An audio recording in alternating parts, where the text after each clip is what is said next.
ika-9 na taon birthday ng anak ni Gian Dion ngayon Mayo, nagbalik sa intersection na ito sa Langley, BC ang misis na nawalan ng asawa noong Hunyo 2022.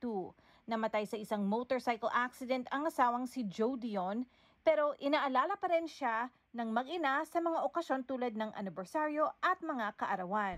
Sometimes I forgot that he's not there anymore and I'm looking for him and let's call daddy, but I realized na there's no more daddy that I can call. Espesyal ang pagbisita ng pamilya sa intersection ngayon 2024.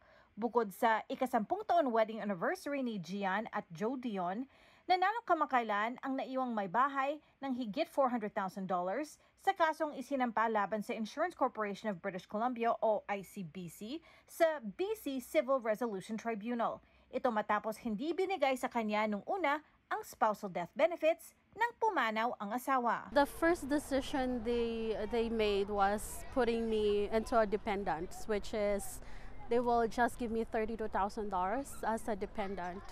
And that's where I complain. I dispute their decision because I'm not a dependent. I'm his wife. 2 taon nilaban ni Dion ang karapatan sa benepisyo.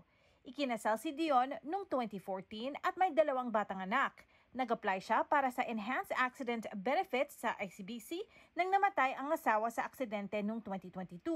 Ginamit na basehan ang edad ng asawa at halaga ng kanyang annual income para ilaban na mas malaki dapat ang spousal death benefit na makukuha mula sa ICBC. Pero hindi raw nag-qualify nung una si Dion para dito dahil lumipat siya sa ibang tirahan nang magka-issue ang mag-asawa bago ang aksidente. And I feel being judged and bullied. You know, like how they labeled me and how they look within my relationship with my husband. So parang to me yun nga, I'm very insulted, and for me to have, you know, like ang struggle namin ng asawa ko sa marriage namin na we're trying to fix and fight about it, and you know those times where we're like courting each other, dating back, tapos nung namatay siya is ito yung binigay sa akin na judgment. May 2 criteria kasi ang ICBC para makuha ang spousal death benefit. Una, ang pagtira sa iisang bahay o pangalawa, dapat nasa loob ng isang marriage-like relationship. Pero itinuring si Dion bilang isang dependent at hindi asawa dahil naging 2 ang address nila. Bagay na nilaban ni Dion sa BC Civil Resolution Tribunal at pinatunayang mag-asawa ang pagsasama nila kahit pa magkaiba ang kanilang tirahan. There's no lawyer that are willing to take the case kasi nga dahil sa no-fault policy. And so walang gustong kumuha sa case.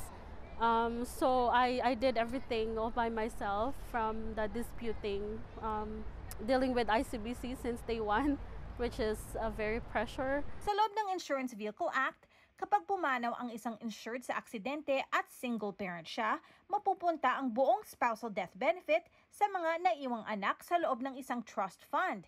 Ibig sabihin, hindi magagamit ang pera hanggang umabot sa edad 19 pataas ang mga bata. Pero lumaban sa desisyon ng ICBC si Dion sa tulong ng Filipino-owned charity na AC Friends of Court. I don't have a job. I was so dependent with my husband, as what I said. So lahat ng sources ko was my line of credits, credit cards, my a little bit of savings. Tapos umuwi pa kami ng Pilipinas kasi yun nga, hindi ko na kinakaya dito. Come to the point that I have to go to the food bank to get resources. Isinumite sa tribunal ang mga larawan at video para mapatunayan ang pagsasama ng mag-asawa kahit magkaiba ang kanilang address. At nitong Abril, pinaburan ng BC Civil Resolution Tribunal ang kaso ni Dion. Ang mahigit $400,000 na benepisyong nakuha ni Dion gagamitin para bumuli ng sariling bahay para sa pamilya. Sobrang nakaka-overwhelm siya. Like, the happiness and yung time na I'm struggling na i-prove na yun na nga, they made a mistake, it's not right. I'm his wife, and why do I have to go through with all this pain and suffering just to prove it, which is my marriage certificate is also black and white, and it proves, just from there it should be enough. Nag-aaral ngayon ang ina para maging isang insurance specialist para makatulong sa iba sa kanilang mga pinagdadaanan.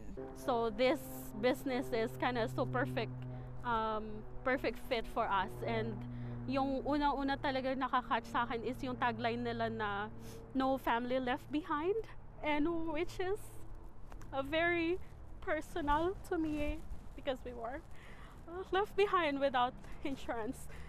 So yeah, that's the reason why I want to learn everything about insurance. Teresa Barrera, Omni News, Langley.